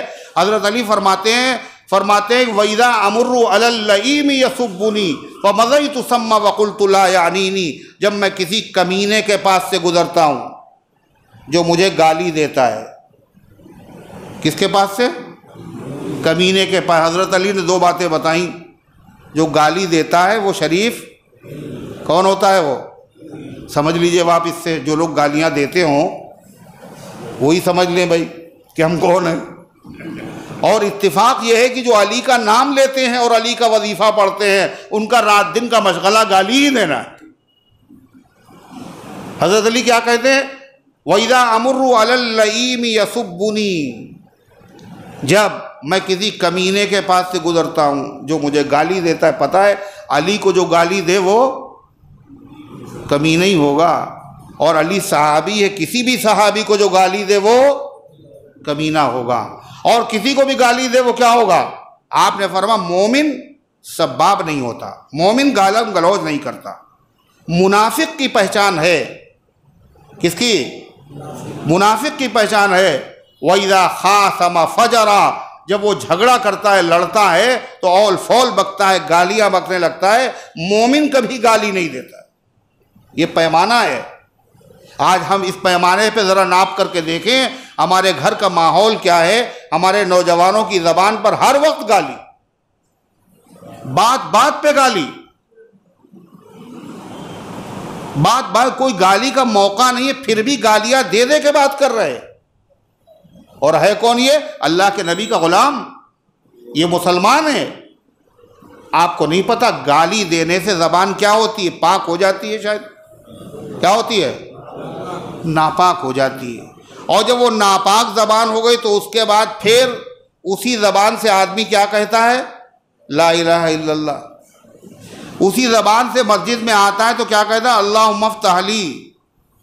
اور اسی زبان سے جب مؤذن کہتا ہے اشہد ان محمد حضور صلی اللہ علیہ وسلم کا نام لیتا ہے. ناپاک زبان سے. آپ کا نام کیسا ہے پتہ ہے آپ کو؟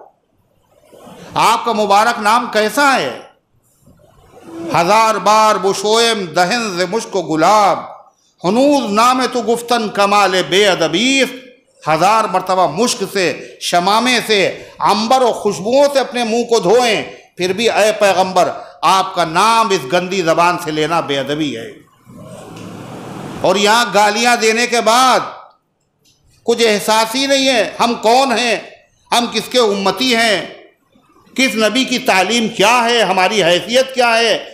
اللہ نے ہمیں شریف بنایا ہے، شریف پیغمبر کی امت بنایا ہے، شرافت کا درس دیا ہے، اور ہم اپنے کردار سے کمینہ پن پیش کریں، گالیاں بک رہے ہیں. کیا کہا؟ حضرت مولانا سید ثانی حسنی رحمۃ اللہ علیہ، حضرت مولانا سید رابع صاحب دامت برکاتہم کے بھائی ثانی حسنی نے بہت بڑے شاعر بھی تھے، بہت بڑے عالم بھی تھے. حضرت شیخ کے خلیفہ تھے، شیخ العزیز محمد زکریا صاحب رحمۃ اللہ علیہ کے. تو فرمایا پاک نام آپ کا لے یہ گندی زباں، پاک نام آپ کا لے گندی زباں، ہے مجال اس کی کیا اور جرأت کہاں، ایک خیال آ گیا اور آنسو رواں. خالی سوچ لے تو آدمی رونے لگے. کیسے مسلمان ہے؟ تو حضرت علی نے پیمانہ بتا دیا، جب میں گزرتا ہوں اور کوئی مجھے گالی دیتا ہے تو وہ کمینہ ہے جو گالی دے رہا ہے۔ اب اگر اس کے پلٹ کر کے جواب میں اگر آپ نے گالی دی تو آپ کیا ہو جائیں گے بتائیے؟ آپ کی شرافت ساری کیا ہو جائے گی؟ ساری شرافت دھل جائے گی آپ کی۔ پہلے وہ کمینہ تھا اور اب آپ کمینے بن گئے۔ گالی کا جواب گالی، جنون کا جواب جنون، پاگل پن کا علاج پاگل پن ہو سکتا ہے؟ بتائیے، پاگل پن کا علاج پاگل پن سے نہیں ہوتا۔ تو حضرت علی کیا فرماتے ہیں؟ جب میں گزرتا ہوں اور کوئی کمینہ مجھے گالی دیتا تو میں کیا کرتا ہوں؟ میں کمینہ نہیں بننا چاہتا، میں جواب نہیں دیتا۔ فَمَضَيْتُ ثَمَّ، میں وہاں سے آگے بڑھ جاتا ہوں۔ وَقُلْتُ، اور اپنے دل سے کہتا ہوں، لا یعنینی، تمہیں تھوڑی کہا ہے، یہ گالیاں چپک تھوڑی نہ گئی ہیں، ان گالیوں کا وبال تو اسی کے اوپر پڑے گا۔ یہ انہوں نے حضرت علی، تو اللہ کے پیغمبر صلی اللہ علیہ وسلم کیا ہیں؟ انہی سے تو عقل سب کو ملی ہے۔ حضور پاک صلی اللہ علیہ وسلم نے اس کا کیا جواب دیا؟ آپ نے تو کوئی جواب دیا نہیں۔ وہ کیا کہہ رہے ہیں؟ یعنی منہ چڑھا رہی اور آپ بیٹھے ہوئے، وہ دیکھ نہیں رہی۔ اور کیا کہا اس نے؟ مذممن ابینا، مذمم کا تو ہم نے انکار کر دیا، محمد نہیں مذمم۔ حضور پاک صلی اللہ علیہ وسلم نے صحابہ سے کیا کہا؟ یہ مذمم کہہ رہے ہیں، ذرا اللہ کی شان تو دیکھو، اللہ کی شان تو دیکھو، اللہ نے مجھے گالیوں سے کیسے بچایا۔ میرا نام تو محمد ہے اور یہ گالیاں مذمم کو دے رہے ہیں۔ کس کو دے رہے ہیں؟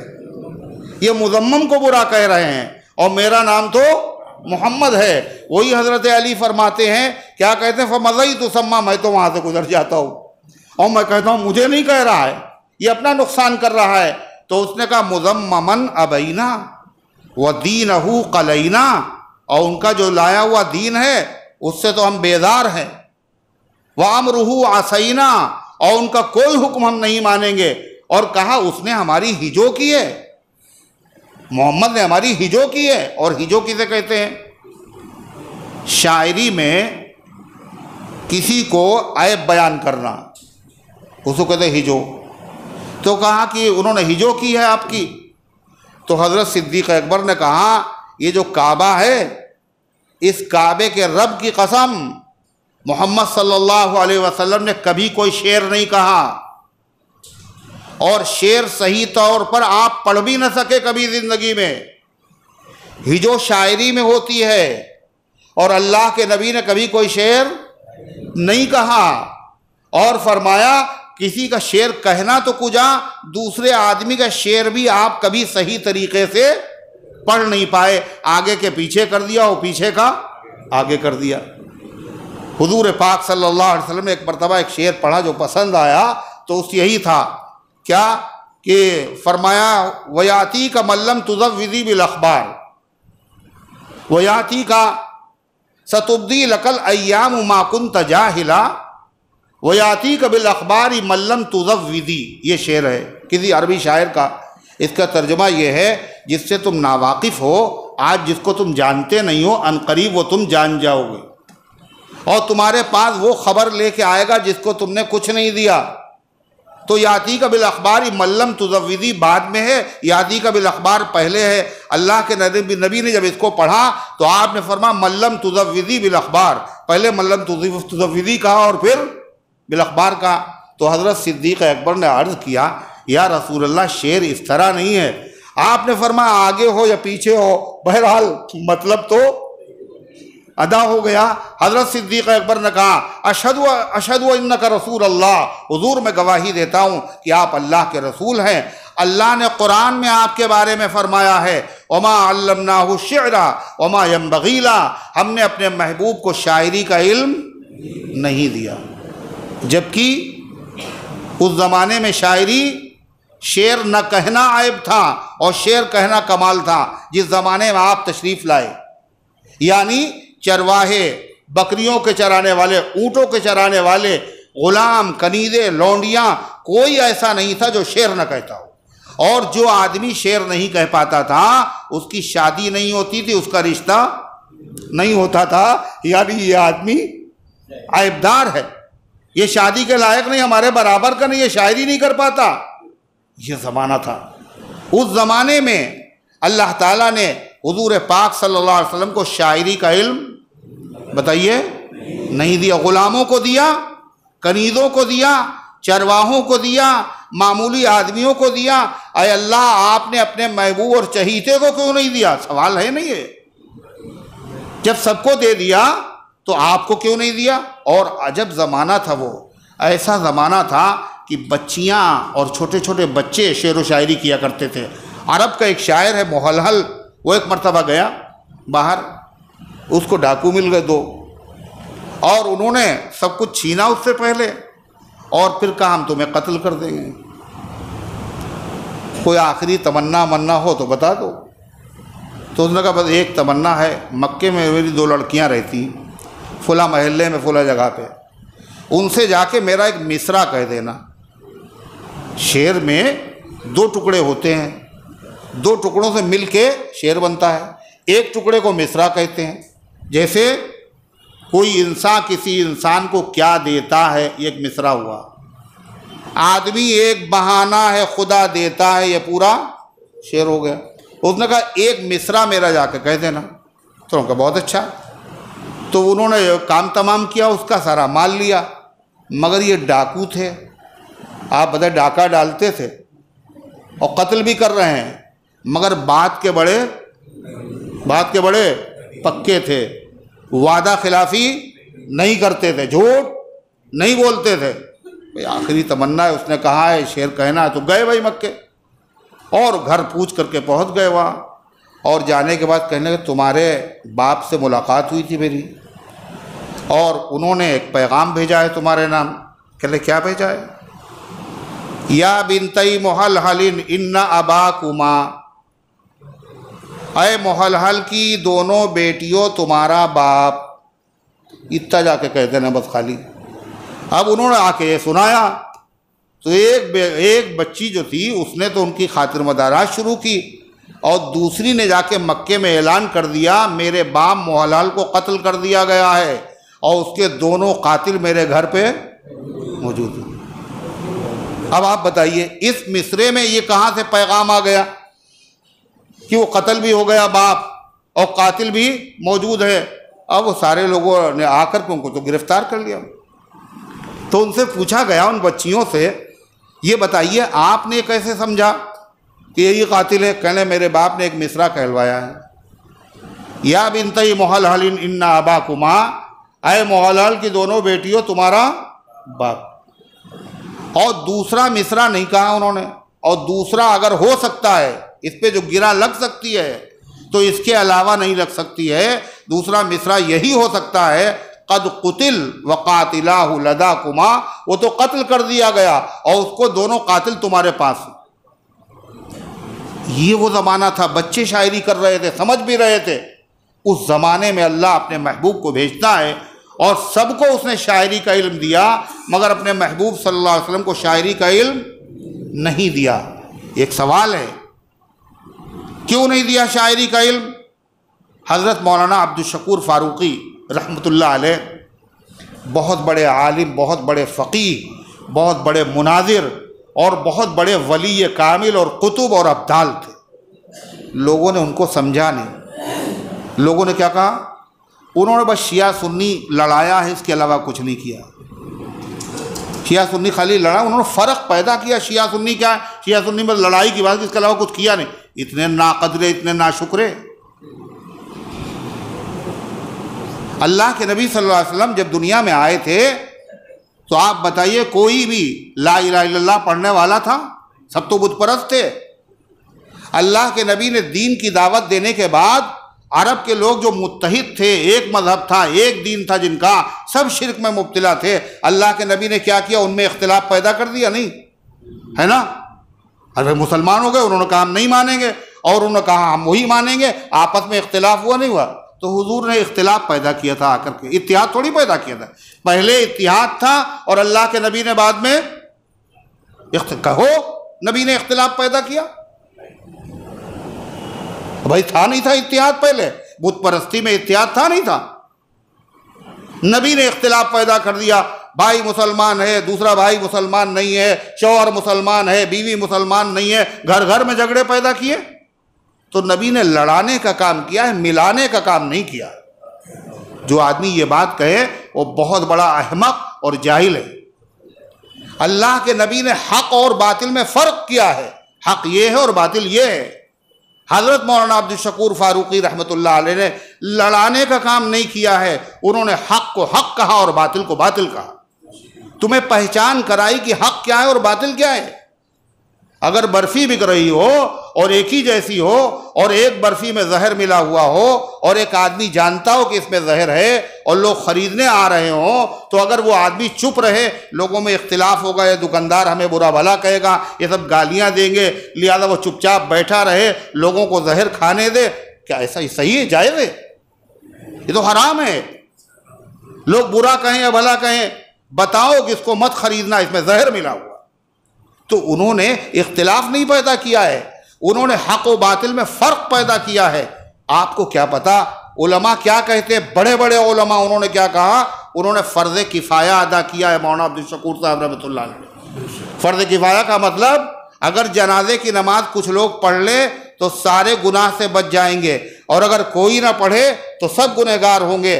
اگر انہوں نے یہ کام نہ کیا ہوتا تو سارے علماء گنہگار ہوتے۔ انہوں نے جو کام کیا ہے یہ فرض کفایہ ادا کیا ہے، یہ علم والے کہہ رہے ہیں، اور جاہل یہ کہہ رہے ہیں، ناقدرے یہ بات کہہ رہے ہیں۔ حضرت مولانا کے بارے میں لوگ سمجھتے نہیں، وہ بہت بڑے ولی کامل تو ان لوگوں میں سے تھے، اگر وہ کہہ دیتے کہ اے اللہ ایسا ہو جائے تو ویسا ہو جاتا، اور ایسے واقعات پیش آئے ہیں۔ انہوں نے کہہ دیا یہ آیت قرآن میں نہیں ہے، اور لاکھ لوگوں نے تلاش کیا، نہیں ملی، اقرار کیا کہ نہیں ہے، اور بعد میں وہ آیت نکلی۔ حضرت نے فرمایا میں دکھانا چاہتا تھا کہ جس کا قرآن پر ایمان نہیں ہے اس کو قرآن فائدہ نہیں دے گا، ہے موجود اور نہیں دکھائی دے۔ حدیث میں آتا ہے بعض اللہ کے بندے ایسے ہیں اگر وہ اللہ پر قسم کھا لیتے، کسی بات پر اڑ جاتے ہیں تو اللہ ان کی قسم کو پورا کر دیتا ہے اور حانث نہیں ہونے دیتا ہے۔ پھر انہوں نے خالی شیعہ سنی جو باطل فرقہ شیعہ ہے خالی اسی کا مقابلہ کیا؟ جی نہیں، کون سا باطل فرقہ ایسا نہیں ہے جس کا تعاقب نہ کیا ہو، جس کا انہوں نے پیچھا نہ کیا ہو۔ قادیانیوں سے مناظرہ انہوں نے کیا، قادیانیوں سے مناظرہ انہوں نے کیا، رضا خانیوں سے مناظرہ انہوں نے کیا، شیعوں سے مناظرہ انہوں نے کیا، آریہ سماج والوں سے مناظرہ انہوں نے کیا، کتابیں بھی لکھی ہیں، مگر اس چیز کو لوگوں نے سمجھا ہی نہیں کہ حضرت مولانا تھے کیا۔ حضرت مولانا نے دو مناظرے کی، جو بات اس سے متعلق ہے وہ میں عرض کرنا چاہتا ہوں۔ کہاں؟ امروہے میں، ایک شیعوں سے مناظرہ، ایک رضا خانیوں سے، اور دونوں بڑے عجیب و غریب تھے۔ تو ایک صاحب تھے مولوی نثار صاحب، بہت بڑے عالم تھے بریلویوں کے، انہوں نے وہاں چیلنج کیا کہ وہ اختلاف پیدا کیا، فضا خراب کی، اور کہا مولانا عبدالشکور صاحب میرے مقابلے میں نہیں آ سکتے، اگر آ جائیں تو 50 روپے ہم دیں گے ان کو۔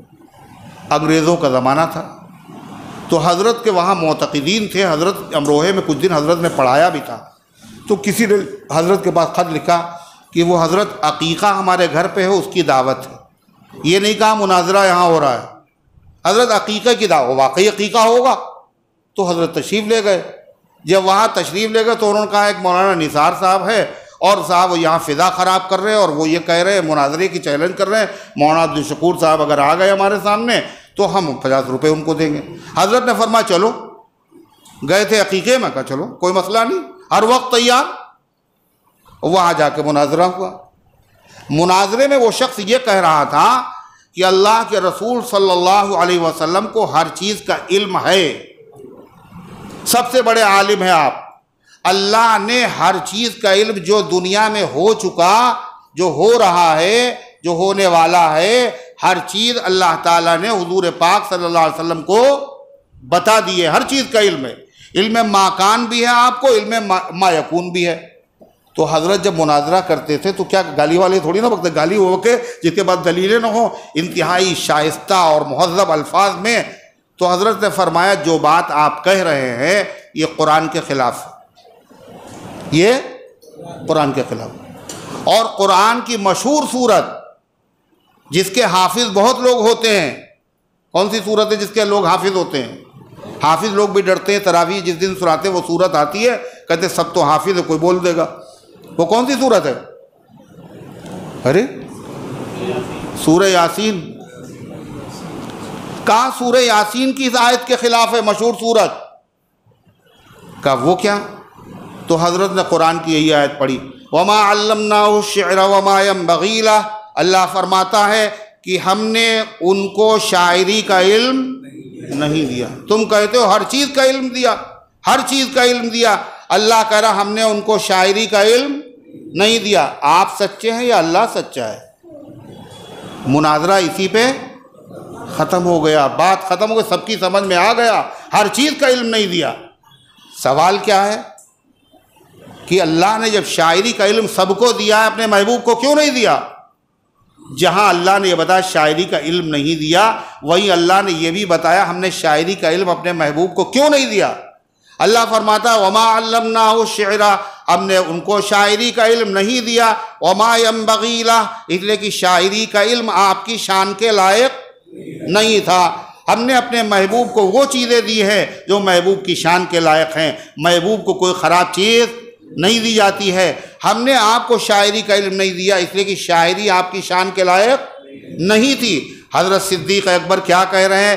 میں تصدیق کرتا ہوں آپ اللہ کے رسول ہیں، اللہ نے قرآن میں فرمایا ہم نے آپ کو شاعری کا علم نہیں دیا، اس لیے حضور آپ شعر نہ پڑھیے، آپ آگے کا پیچھے اور پیچھے کا آگے کر رہے ہیں، واقعی آپ اللہ کے رسول ہیں، آپ کو شاعری کا علم اللہ تعالیٰ نے نہیں دیا ہے۔ تو آپ حضرت صدیق اکبر نے کیا کہا ابو لہب کی بیوی سے، جو کہہ رہے تھے محمد تمہارے جو ساتھی ہیں انہوں نے میری ہجو کی ہے، شاعری میں ہمیں برا بھلا کہا ہے۔ صدیق اکبر نے کہا یہ خانہ کعبہ ہے، حرم ہے، اس کی قسم کھا کے میں کہتا ہوں نہ انہوں نے کبھی کوئی شعر کہا ہے نہ وہ شعر پڑھ سکتے ہیں۔ تو اس نے کہا تم بھی انہی کے ماننے والے ہو، تم بھی انہی کے ماننے والے ہو۔ اور ایک پتھر ہاتھ میں تھا اس کا، اس نے سوچا تھا کہ اللہ کے نبی صلی اللہ علیہ وسلم کو ماریں گے، کس وجہ سے؟ قرآن کی یہ سورت جو نازل ہو گئی تبت یدا ابی لہب، اس کی وجہ سے غصے میں بھری ہوئی تھی، آپ کا سر اس سے پھوڑ دیں گے۔ اور بالآخر وہ دیکھا نہیں اس نے اور واپس چلی گئی۔ قرآن کیا کہتا ہے؟ قرآن کیا کہتا ہے؟ قرآن کہتا ہے کہ جب آپ قرآن پڑھتے ہیں جعلنا بینک وبین الذین لا یؤمنون بالآخرہ حجابا مستورا۔ اے پیغمبر جب آپ قرآن پڑھتے ہیں تو جو آخرت پر ایمان نہیں رکھتے ہیں ہم ان کے درمیان میں آپ کے درمیان میں ایک پردہ لٹکا دیتے ہیں، لہذا وہ پردہ اللہ نے ڈال دیا، اس نے نہیں دیکھا۔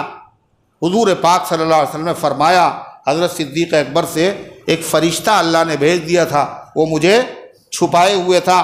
غرضے کہ قرآن کریم کی اس صورت کے نازل ہونے کے بعد ابو لہب کو ذاتی دشمنی نہیں تھی، یہ دشمنی کب پیدا ہوئی؟ جب آپ نے رسالت کا اعلان کیا اور جب آپ نے توحید کی دعوت دی تو دشمنی پیدا ہوئی، اور اس دشمنی پر یہ قرآن کی صورت نازل ہوئی۔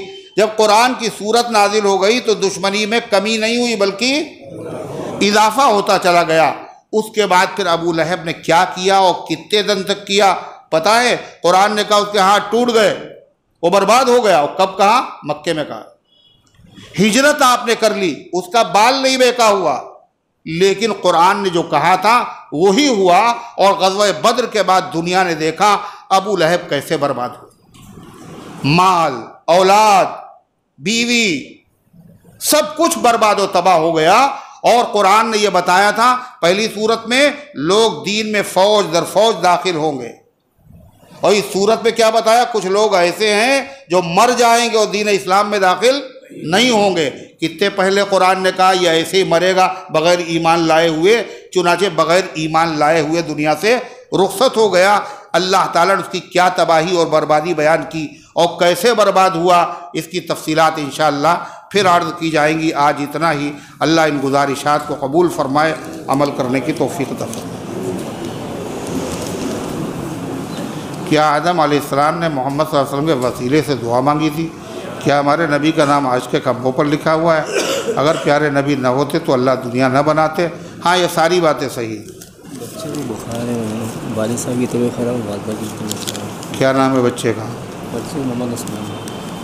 اچھا، یہ محمد عثمان صاحب کی طبیعت خراب ہے، ان کی اہلیہ کی طبیعت خراب ہے، بچوں کی طبیعت خراب ہے، اور عام بخار میں لوگ مبتلا ہے۔ اس وقت بہت تیزی کے ساتھ بخار چل رہا ہے، اس لیے دعا کیجیے اللہ تبارک و تعالیٰ جو بیمار ہے ان کی شفا عطا فرمائے، اور جو بیمار نہیں ہے اللہ ان کی حفاظت فرمائے۔ یہ لکھا ہے ہمارے والد کے سر میں بہت درد ہے، اللہ تعالیٰ شفا عطا فرمائے۔ اللهم صل على سيدنا وعلى آل سيدنا كما تحب وترضى عدد ما تحب وترضى اللهم أنت السلام ومنك السلام تبارک یا ذا الجلال والاکرام۔ اے اللہ ہم سب کی حاضری کو اپنی رحمت سے قبول فرما، ایمان کامل عطا فرما، اعمال صالحہ کی توفیق عطا فرما، نفس و شیطان کے دھوکے سے، برے کاموں سے، بری باتوں سے اے اللہ ہم سب کی حفاظت فرما۔ اس درس قرآن کو اپنی رحمت سے قبول فرما، جو آئے ہیں اللہ ان کو اپنی رحمت سے نواز دے، جو نہیں آئے اللہ ان کے دل میں قرآن پاک کا عشق اور محبت پیدا فرما۔ اے اللہ اس درس قرآن کو ہم سب کی نجات اور مغفرت کا ذریعہ بنا دے، اس کی برکت سے پورے محلے پر رحمتوں کا نزول فرما، شرور اور فتن سے حفاظت فرما۔ اے اللہ بلاؤں سے، وباؤں سے، موذی امراض سے ایک ایک بندی کی اے اللہ حفاظت فرما۔ اے اللہ جو بخار میں مبتلا ہے ان کو شفا عطا فرما۔ اے اللہ جو محفوظ ہے ان کی حفاظت فرما۔ اے اللہ جہاں کہیں تیرے بندے پریشان حال ہے غیب سے ان کی مدد فرما۔ اے اللہ جنہوں نے دعاؤں کے لیے کہا ہے ان کا ہم پر حق ہے، یہ وہ امید رکھتے ہیں مالک، ان سب کے نیک مقاصد میں کامیابی نصیب فرما۔ عالم اسلام میں امن و امان قائم فرما، دشمنان اسلام کی سازشوں سے، ان کے ناپاک منصوبوں سے، ان کے برے عزائم سے اے اللہ ایک ایک امتی کی حفاظت فرما۔ اے اللہ ہمارے ملک کی، ہمارے شہر کی، ہمارے وطن کی فرقہ پرستوں کی شرارت سے حفاظت فرما، جو دنیا سے جا چکے ان سب کی مغفرت فرما۔ ہم سب کو اسلام پر زندہ رکھ، ایمان پر موت دے، ایمان والوں کے ساتھ حشر فرما۔ آمین یا رب العالمین، وصلی اللہ علی النبی الکریم۔